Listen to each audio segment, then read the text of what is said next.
তারপরে বললেন এমন এক ফিতনা প্রকাশ পাবে যা আরবের প্রত্যেকটা ঘরে প্রবেশ করবে। তারপরে বললেন তোমাদের মধ্যে এবং রোমানদের মধ্যে একটি চুক্তি হবে। এই প্রত্যেকটা কথারই বিভিন্ন ব্যাখ্যা আছে, যেহেতু এগুলো গায়েবের খবর অবশ্যই হবে, কিন্তু কোনটা আল্লাহ সুবহানাহু ওয়া তাআলা ভালো জানে, হবেই হবে। ওই দুই মহামারী কোন দুই মহামারী আল্লাহ ভালো জানে। সাহাবীর অসংখ্য বড় বড় মহামারীকে মনে করেছেন এটি সেই মহামারী। সামনেও আরো বড় ভয়ঙ্কর মহামারী আসতে পারে, সেটিও হতে পারে। আর ফিতনা আরবের প্রতিটি ঘরের মধ্যে ফিতনা প্রবেশ করবে, এটির দ্বারা যুদ্ধ বিগ্রহ মারামারি গণ্ডগোল উদ্দেশ্য নেওয়াই অন্যান্য হাদিসের সামঞ্জস্য অনুযায়ী বেশি মিল রাখে।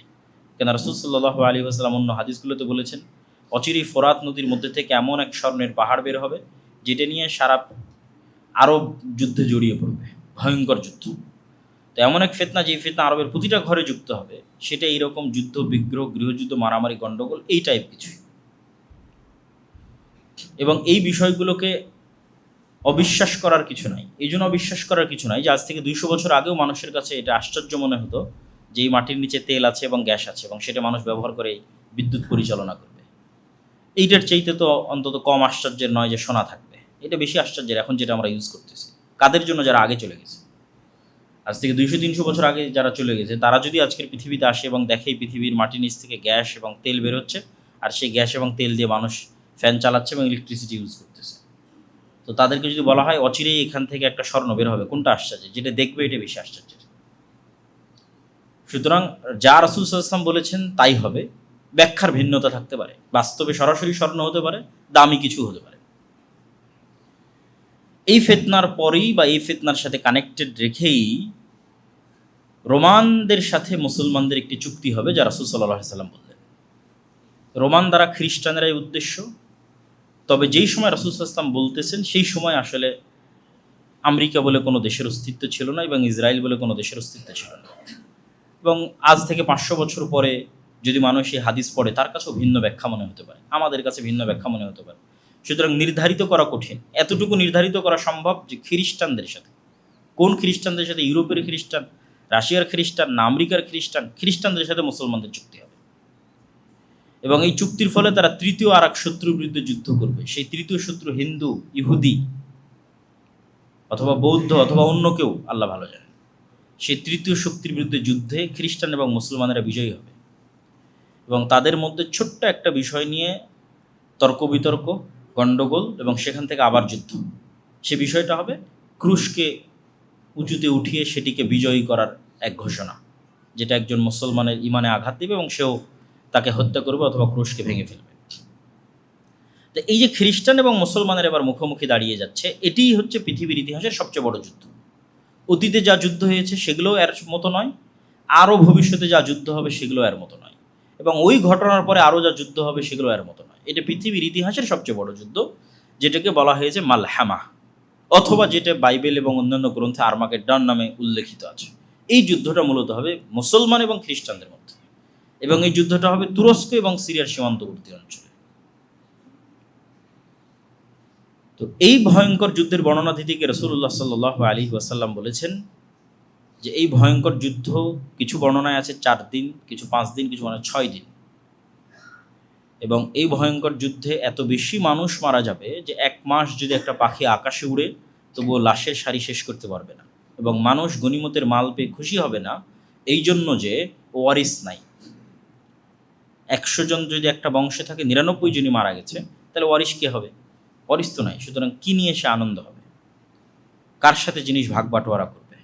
এই জন্য গনিমতের মাল পেয়েও সন্তুষ্ট হবে না, খুশি হবে না। এত ভয়ঙ্কর যুদ্ধ হবে। এই যুদ্ধের কথা বলতে গিয়ে রাসূলুল্লাহ সাল্লাল্লাহু আলাইহি সাল্লাম বলেছেন, মদিনা থেকে তৎকালীন বিশ্বের সবচেয়ে আল্লাহওয়ালা, তাকওয়াবান, পরহেজগার, সর্বশ্রেষ্ঠ মানুষরা বের হয়ে আসবে এই যুদ্ধে অংশগ্রহণ করার জন্য, এবং তারা তাদের শাম, সিরিয়ার ভাইদের সাথে কাঁধে কাঁধ মিলিয়ে এই যুদ্ধে অংশগ্রহণ করবে। এই যুদ্ধের কথা বলতে গিয়ে রাসূলুল্লাহ সাল্লাল্লাহু আলাইহি ওয়াসাল্লাম আরও যেটি বলেছেন যে এই যুদ্ধের শেষে মুসলমানেরা বিজয়ী হবে এবং বিজয়ী হওয়ার পরেই তারা কুস্তুনতুনিয়া বিজয় করবে। কুস্তুনতুনিয়া হচ্ছে আজকের তুরস্কের ইস্তাম্বুল, এবং যখন রাসূল সাল্লাল্লাহু আলাইহি ওয়াসাল্লাম এই হাদিস বলতেছেন তখন কুস্তুনতুনিয়া বাইজেন্টাইন এম্পায়ারের রাজধানী। এবং সুলতান মোহাম্মদ আল ফাতেহের পূর্ব পর্যন্ত প্রায় 700-800 বছর মুসলমানেরা লাগাতার চেষ্টা করেছে এই কুস্তান্তনিয়া বিজয় করার জন্য, কিন্তু তারা কুস্তান্তনিয়া বিজয় করতে পারেনি। সুলতান মোহাম্মদ আল ফাতেহ কুস্তান্তনিয়া বিজয় করেছেন, সেটি এখন মুসলমানদের নগরী, কিন্তু রাসূল সাল্লাল্লাহু আলাইহি ওয়াসাল্লামের কথা অনুযায়ী বোঝা যাচ্ছে কিয়ামতের পূর্ব মুহূর্তে এটি আবারও বিজিত হবে। ফলত কিয়ামতের পূর্ব মুহূর্তে এটি হাতছাড়া হওয়ারও সম্ভাবনা আছে, যেহেতু আবার বিজিত হবে।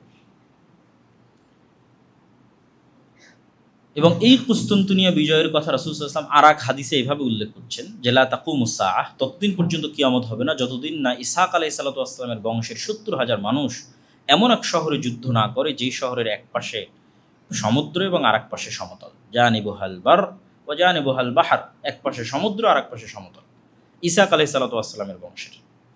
এই হাদিস থেকে বোঝা যায় যে আসলে ইসহাক আলাইহিস সালাতু ওয়াস সালামের বংশের আর কেউ এখন ইহুদি নাই। ইসহাক আলাইহিস সালাতু ওয়াস সালামের বংশের সবাই মুসলমান হয়ে গেছে। ফলত আজকের যারা নিজেদেরকে ইহুদি দাবি করতেছে তারা ব্লাডলি, রক্তগতভাবে ইব্রাহিম আলাইহিস সালাতু ওয়াস সালামের সাথে কানেক্টেড নয়, এবং এটা জেনেটিক্যালিও প্রুভ করা সম্ভব। কীভাবে? ইব্রাহিম আলাইহিস সালাতু ওয়াস সালাম হচ্ছেন সেমেটিক, সাম, এবং ইব্রাহিম আলাইহিস সালামের দুই ছেলে ইসহাক এবং ইসমাইল, তারাও হচ্ছে নূহ আলাইহিস সালাতু ওয়াস সালামের সন্তান, সামের বংশধর। ফলত তাদের গায়ের রং, আজকের আরব এবং আজকের ফিলিস্তিনের যে গায়ের রং, সেই গায়ের রং হচ্ছে তাদের গায়ের রং। তাহলে যারা নিজেকে ইব্রাহিম আলাইহিস সালাতু ওয়াস সালামের সন্তান দাবি করবে তাদের গায়ের রঙের সাথে গায়ের রঙের মিল থাকতে হবে। ইউরোপের সাদা চামড়া, যেটা ইয়াফেস, নূহ আলাইহিস সালাতু ওয়াস সালামের বংশধর ইয়াফেসের গায়ের রঙের সাথে মিলে, সেই সাদা চামড়ার কেউ এসে দাবি করবে যে না আমি ইব্রাহিমের সন্তান, এটা জেনেটিক্যালি মেলে না। এবং এটার উপর অনেক লম্বা আলোচনা আছে এবং ঐতিহাসিকভাবে প্রমাণ করা আছে যে আজকের ইহুদিরা কোনোভাবেই ইব্রাহিম আলাইহিস সালাতু ওয়াস সালামের বংশধর নয়। আর এই হাদিসে রাসূল সাল্লাল্লাহু আলাইহি ওয়াসাল্লাম স্পষ্ট করে দিয়েছেন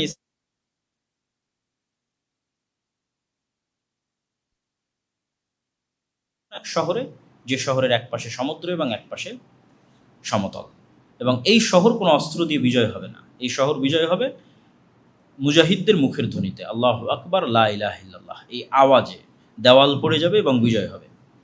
তো ব্যাখ্যাকারগণ এই শহরকে অধিকাংশই লিখেছেন যে এই শহর হচ্ছে ইস্তাম্বুল, যেটা ওই যে যুদ্ধ হচ্ছে, ভয়ঙ্কর যুদ্ধ, ওই যুদ্ধের পরে বিজয় হবে। আবার কেউ কেউ লিখেছেন এই শহর হচ্ছে ইতালির রাজধানী রোম, কেননা কিছু কিছু হাদিসে, যদিও ওই হাদিসগুলো জয়ীফ, কিছু কিছু হাদিসে রোম শব্দটা আছে। রাসূল সাল্লাল্লাহু আলাইহি ওয়াসাল্লামকে জিজ্ঞেস করা হচ্ছে, এটা জয়ীফ হাদিস, যে আল্লাহ নবী মুসলমানের আগে কুস্তান্তনিয়া বিজয় করবে না আগে রোম বিজয় করবে।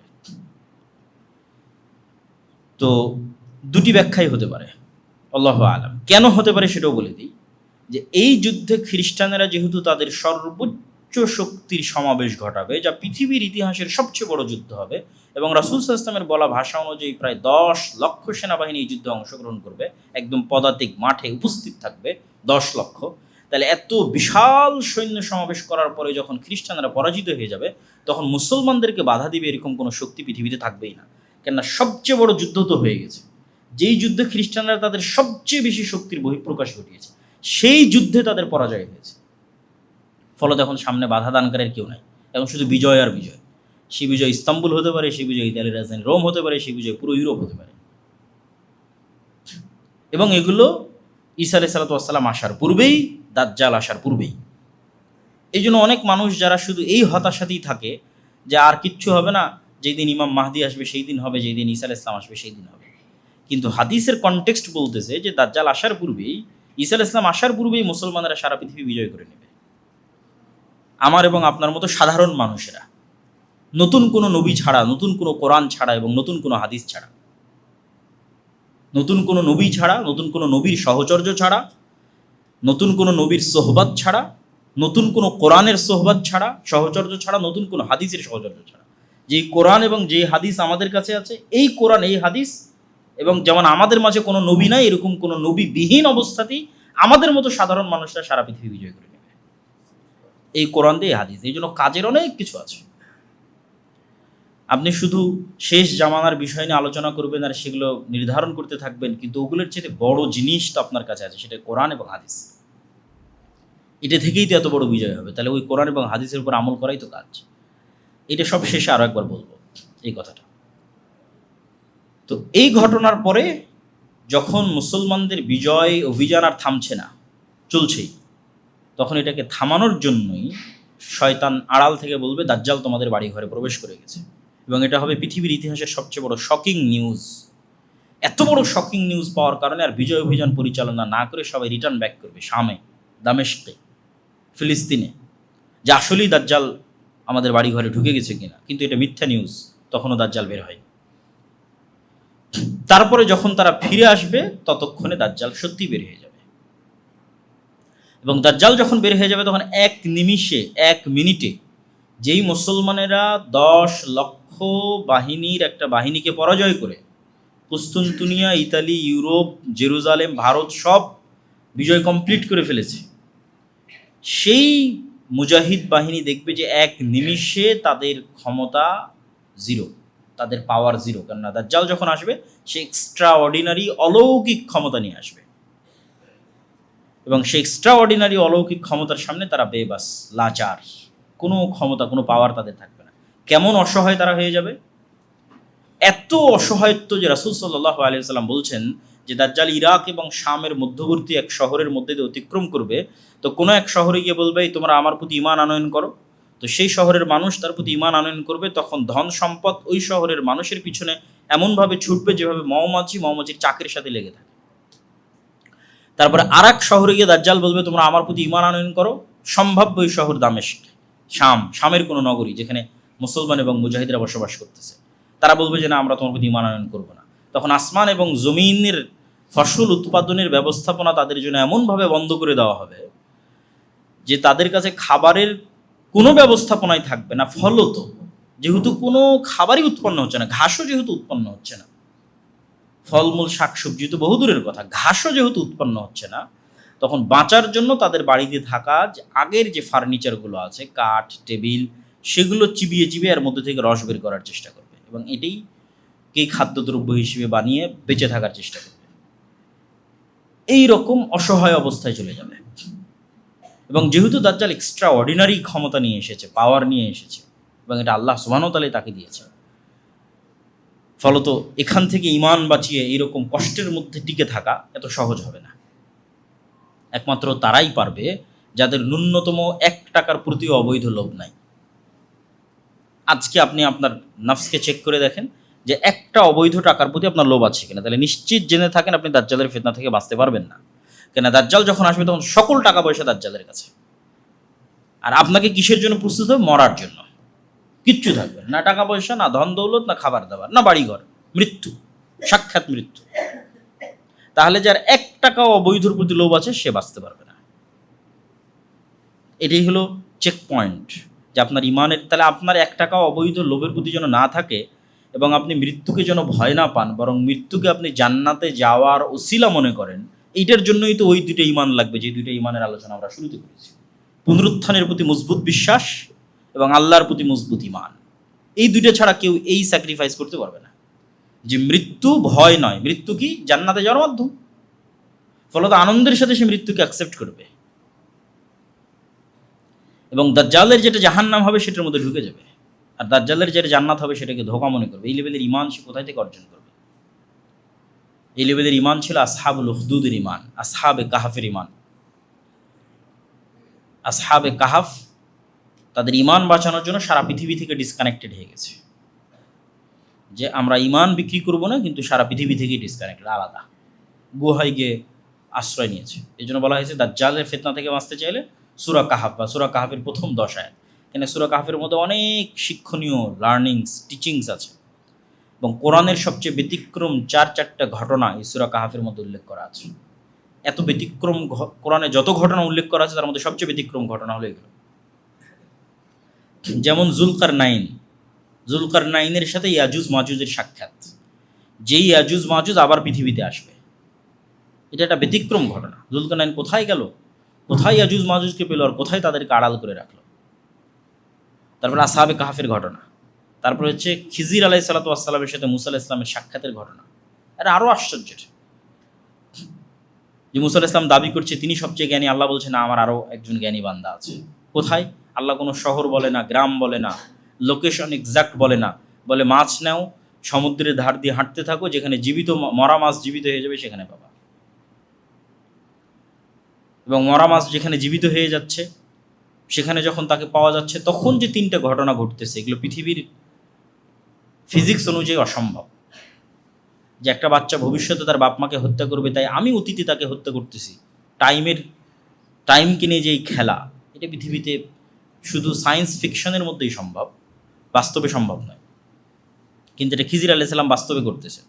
ভবিষ্যতে যা ঘটবে তা দেখে এসে অতীতে সেটার সমাধান বের করতেছে। এরকম অসংখ্য আশ্চর্য ঘটনা এই সূরা কাহাফের মধ্যে উল্লেখ করা আছে, যেগুলো হয়তো মানুষ যখন দাজ্জাল বের হয়ে যাবে তখন হয়তো এই ঘটনাগুলোর সঠিক অর্থ বুঝতে পারবে, যে ঘটনাগুলো কী ছিল এবং কীভাবে ঘটেছে। সূরা কাহাফের মধ্যে আরেকটা যেটা মানুষের কাছে মনে হবে না আশ্চর্যের, কিন্তু আসলে এগুলোর চেয়েও আশ্চর্যের, সেটা হচ্ছে দুই ভাই বা দুই বন্ধু, তাদের দুটো বাগান ছিল। একজন বাগানের মধ্যে ঢুকে বলল, আল্লাহ সুবহানাহু ওয়া তাআলা কোরআন মাজিদে বলতেছেন যে সে বাগানের মধ্যে ঢুকে বলতেছে, ওমা আযুন্নু সাআতা কায়েমাহ, আমি মনে করি না যে কোনোদিন কিয়ামত হবে, কোনোদিন কিয়ামত হতে পারে এটা মনে করি না, কিয়ামতকে অস্বীকার করতেছে। তখন তার আরেক বন্ধু তাকে বলতেছে, আকাফারতা বিল্লাযী খালাকাকা মিন তুরাবিন সুম্মা মিন নুতফাতিন সুম্মা সাওয়াকা রাজুলা, তুমি কি ওই আল্লাহকে অস্বীকার করতেছো যে তোমাকে সৃষ্টি করেছে মাটি থেকে, তারপরে শুক্রকীট থেকে, তারপরে তোমাকে মানুষ বানিয়েছে। লাকিন্নাহু আল্লাহু রাব্বি, কিন্তু আমি আমার প্রতিপালক আল্লাহকে স্বীকৃতি দিচ্ছি। ওয়ালা উশরিকু বিরাব্বি আহাদা, আর আমি আমার প্রতিপালক আল্লাহর সাথে কাউকে শরীক করি না। তিনি এখানে এই মানুষটা, আগের যে মানুষ, সে কি শিরক করলো যে পরের জন বলতেছে যে তুমি আল্লাহকে অস্বীকার করতেছো, আমি আল্লাহর সাথে শিরক করি না। এটা আপনি যখন বাসায় গিয়ে এই অংশ পড়বেন সূরা কাহাফে, তখন আপনিও চিন্তা করতে পারেন। তো এইটা ছাড়া আর অন্য উত্তর দেওয়া কঠিন যে সে কিয়ামতকে অস্বীকার করলো, এটাকেই শিরকের মধ্যে কাউন্ট করা হয়েছে। বলে আযুন্নু সাআতা কায়েমা, আমি মনে করি না যে কোনোদিন কিয়ামত হবে। মানে বিশাল বাগান, বাগানের আলিশান শান শৌকত মর্যাদা দেখে তার মনে হয় না যে আর কোনোদিন কিয়ামত হতে পারে। তো পৃথিবীর শান শৌকত চাকচিক্য আসলে এমন লেভেলে পৌঁছে যাবে যে কিয়ামত যে হতে পারে এই বিশ্বাসই মানুষের মধ্যে থেকে উঠে যাবে। আর এই বিশ্বাস উঠে গেলেই তো ফিতনার মধ্যে পড়ে যাবে। এই জন্য পুনরুত্থান, মানুষের পুনরায় জীবিত হতে পারে, কিয়ামত হবে, এই বিশ্বাসটা ইসলামের অন্যতম বিশ্বাসগুলোর একটি। তো সূরা কাহাফের এই চারটে ঘটনা থেকে আলাদা আলাদা করে আলোচনা করা এবং শিক্ষার অনেক কিছু আছে। যদি অন্য কোনো দিন সময় হয় আমরা ওই শিক্ষণীয় বিষয়গুলো আলোচনা করবো ইনশাল্লাহ। তো আমরা যেখানে ছিলাম যে দাজ্জালের এই ফিতনা, এই ভয়ঙ্কর ভয়াবহ ফিতনায় মুসলমানেরা একদম অসহায়, কিচ্ছু নাই।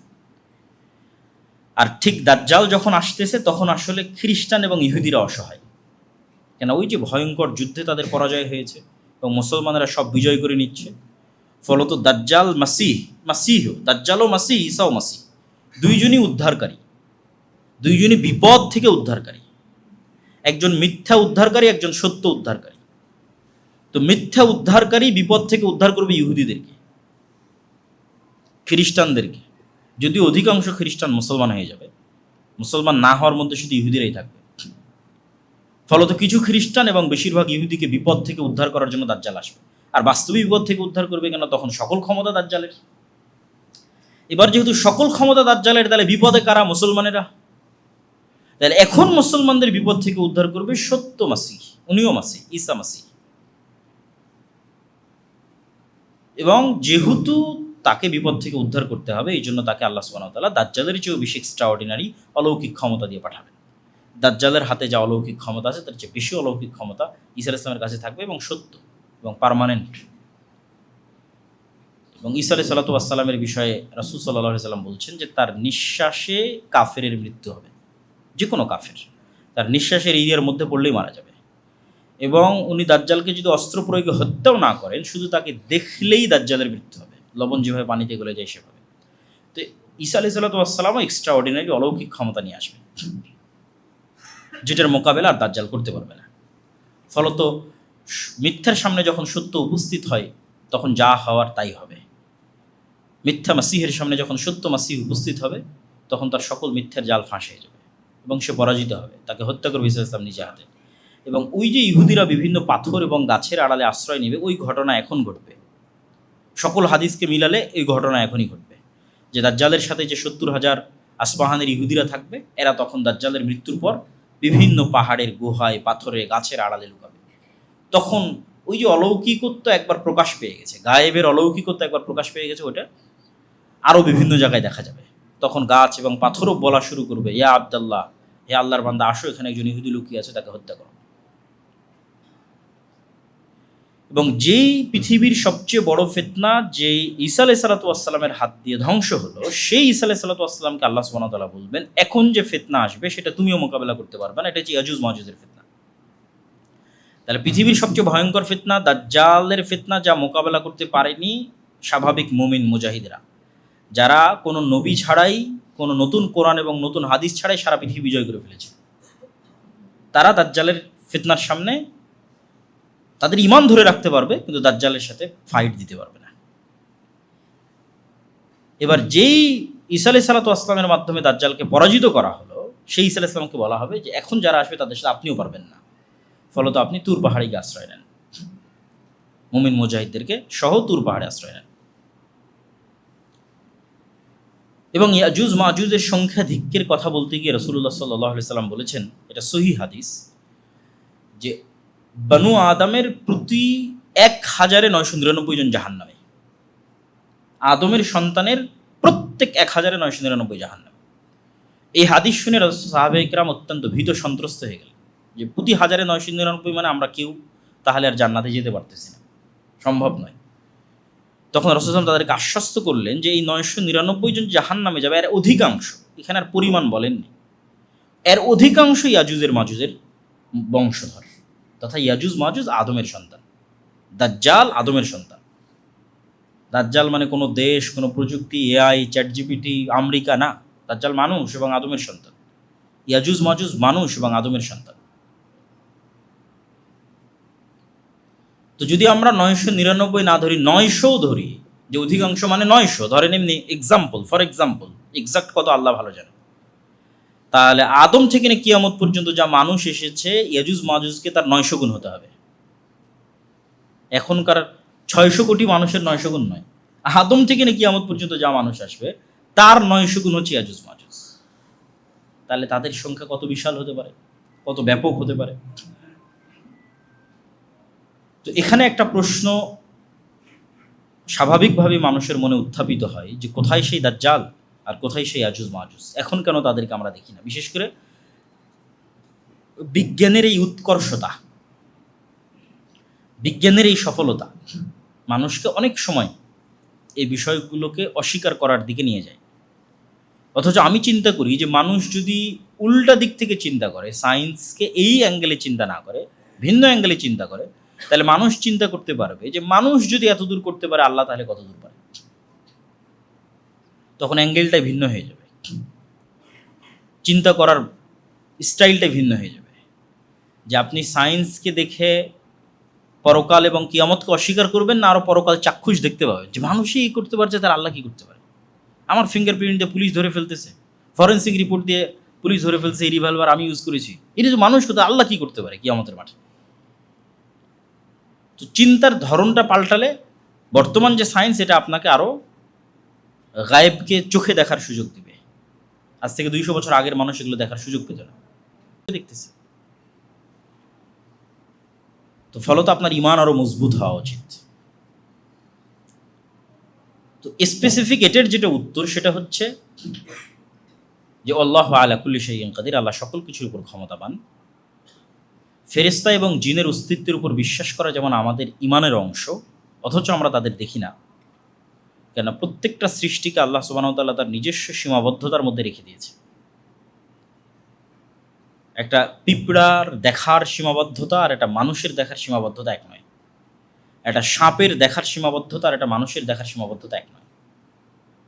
ফলত সবার কাছেই একজন আর একজনের হুবহু ওই রকম নয়, যে আমি আমাকে যেমন মনে করতেছি পিঁপড়া আমাকে ঠিক সেরকমই মনে করে, এটা সম্ভব নয়। পিঁপড়ার কাছে পৃথিবীর সঙ্গে আমার দৃশ্য, এই পৃথিবীর স্টাইল ভিন্ন, তার সীমাবদ্ধতার মধ্যে সে আছে, মাছের সীমাবদ্ধতার মধ্যে সে আছে। সবাইকে আল্লাহ এক একটা সীমাবদ্ধতার মধ্যে রেখে দিয়েছে।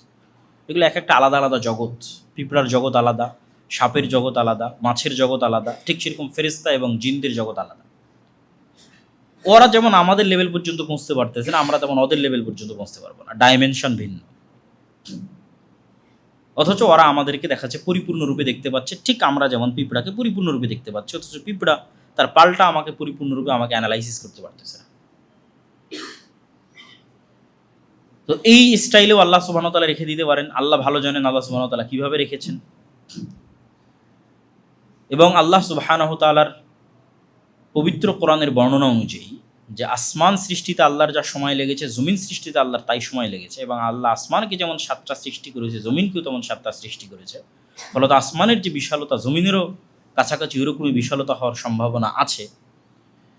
তো জমিন মানে শুধু আমাদের এই এক জমিনেই শেষ তা নয়।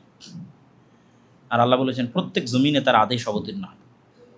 তানাজ্জালুল আমরু বাইনাহুন্না, প্রত্যেক জমিনে তার আদেশ অবতীর্ণ হয়। ফলত আল্লাহ সুবহানাহু ওয়া তাআলা চাইলে দাজ্জাল এবং ইয়াজুজ মাজুজকে ভিন্ন জমিনেও রাখতে পারেন। কিন্তু নিশ্চিত করে বলা সম্ভব নয় যে তারা এই পৃথিবীতেই নাই অথবা অন্য পৃথিবীতে আছে। আমাদের ঈমান রাখতে হবে যে আল্লাহ এবং আল্লাহ রাসূল যেভাবে বলেছেন সেভাবেই ঘটবে, এবং পৃথিবী ধ্বংসের যদি আর একদিনও বাকি থাকে তবুও ঘটবে। কিন্তু সম্ভাবনা আছে। আল্লাহ যেমন এই পৃথিবীতেও রাখার সক্ষম, ঠিক অন্য পৃথিবীতেও রাখতে সক্ষম। আর দাজ্জালের আগমনটা পুরোটাই একটা ব্যতিক্রম, এক্সট্রা অর্ডিনারি কার্যকলাপ, যেগুলো মানুষ কখনো কল্পনা করেনি। সেই কার্যকলাপগুলোর মধ্যে দিয়ে যাবে। যেমন রাসূল সাল্লাল্লাহু আলাইহি ওয়াসাল্লাম বলছেন, দাজ্জালের প্রথম দিন হবে 1 বছরের সমান, দ্বিতীয় দিন হবে 1 মাসের সমান, তৃতীয় দিন হবে 1 সপ্তাহের সমান। আল্লাহ চাইলে আল্লাহর সরাসরি আদেশে এটা সংঘটিত করতে পারেন। যে আল্লাহ সুবহানাহু ওয়া তাআলা সূর্যকে 1 মাসের জন্য প্রলম্বিত করে দিলেন, দিনকে 1 বছরের জন্য প্রলম্বিত করে দিলেন। কিন্তু আল্লাহর সুন্নাত বিবেচনা করলে দেখা যায় যে আল্লাহ সুবহানাহু ওয়া তাআলা যা কিছু ঘটান ধারাবাহিক ঘটনার পরিপ্রেক্ষিতে এবং পরিক্রমায় ঘটান। বেশিরভাগ ক্ষেত্রে 90 থেকে 99% সময় আল্লাহর সুন্নাত এটি যে প্রতিটি ঘটনা ধারাবাহিক ঘটনার পরিপ্রেক্ষিতে ঘটে।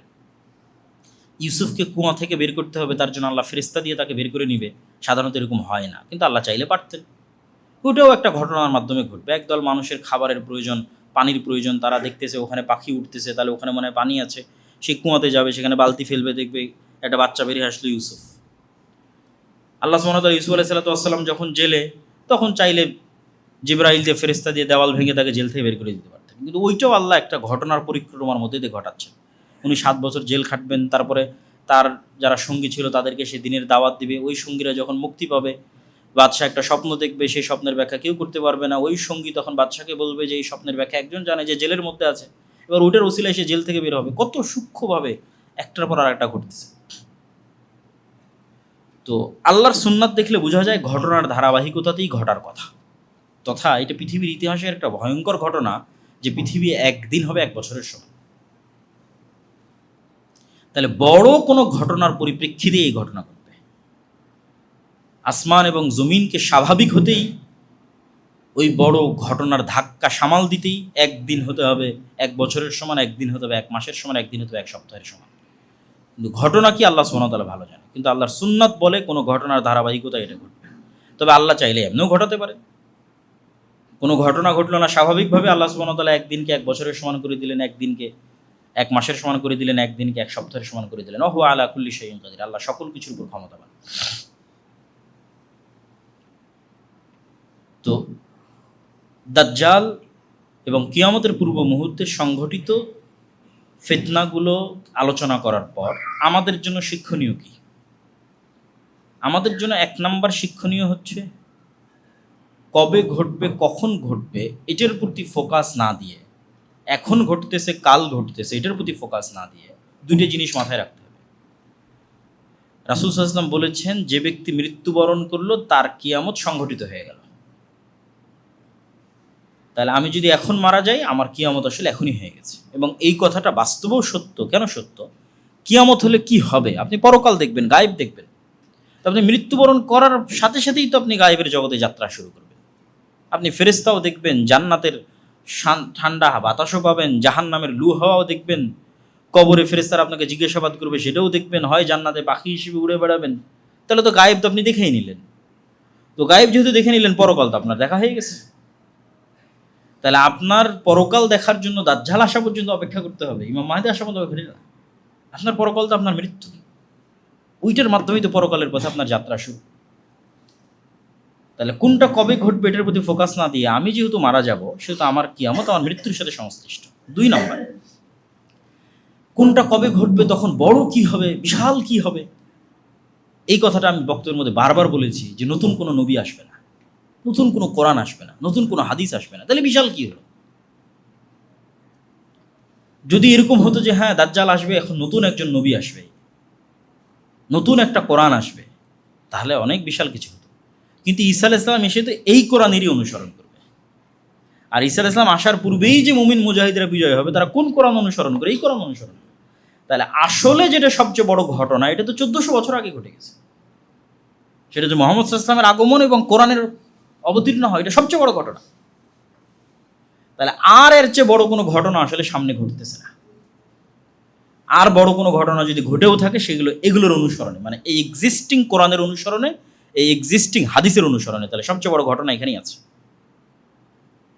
তাহলে যেহেতু আমার মৃত্যু নিশ্চিত, আর সবচেয়ে বড় ঘটনা যেহেতু ঘটে গেছে, তাহলে আমার কাজও, রোড ম্যাপও নিশ্চিত। সেটা কি এই কোরআন এবং এই হাদিস।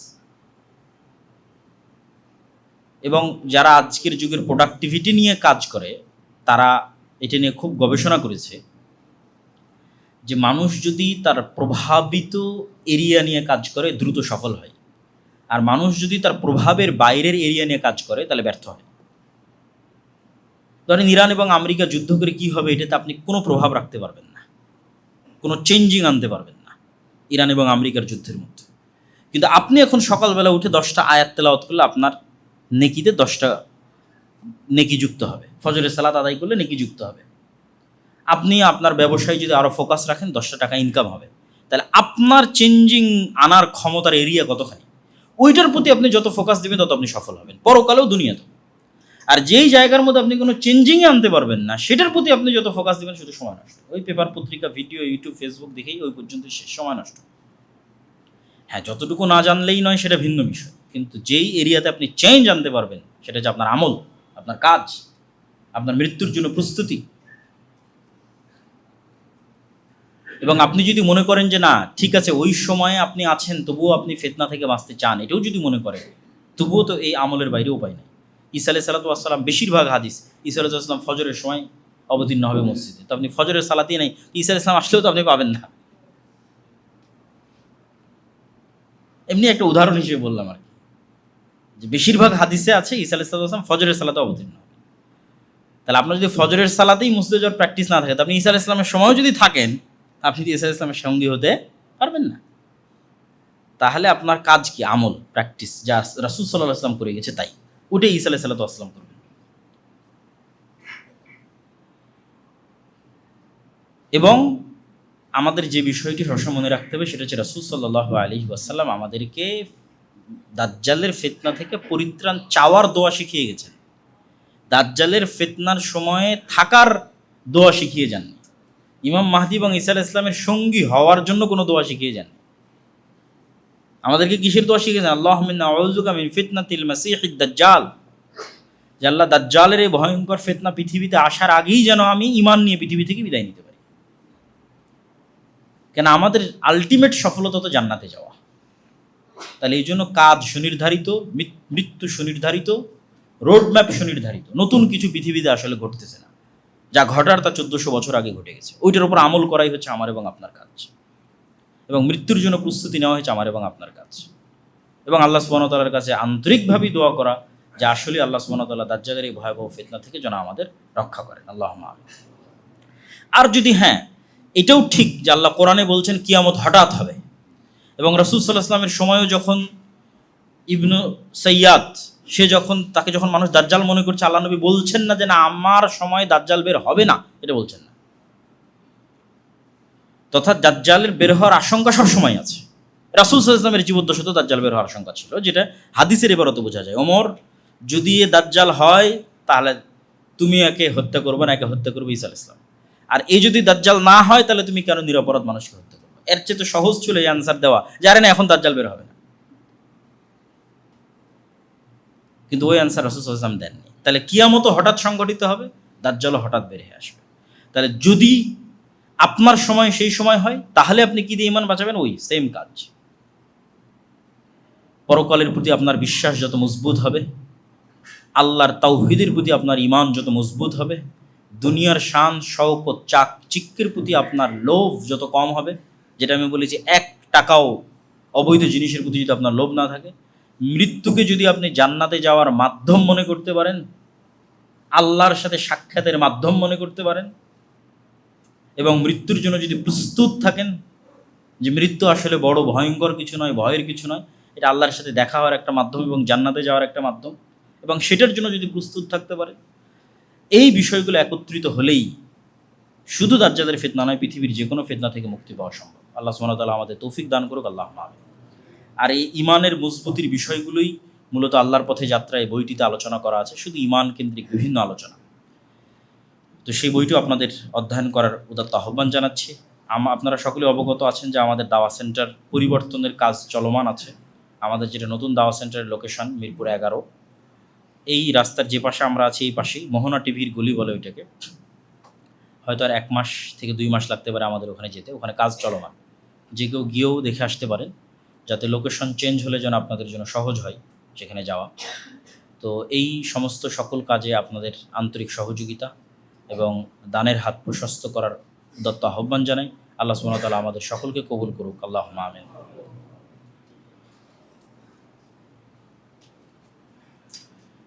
আলহামদুলিল্লাহি ওয়াহদা ওয়াসসালাতু ওয়াসসালামু আলা মান লা নাবিয়্যা বা'দা।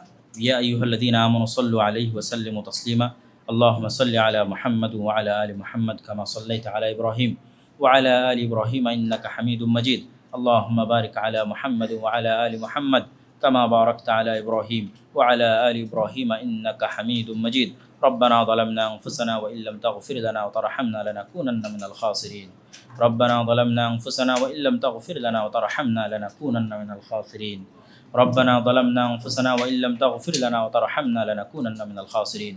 ربنا آتنا في الدنيا حسنة وفي الآخرة حسنة وقنا عذاب النار. ربنا آتنا في الدنيا حسنة وفي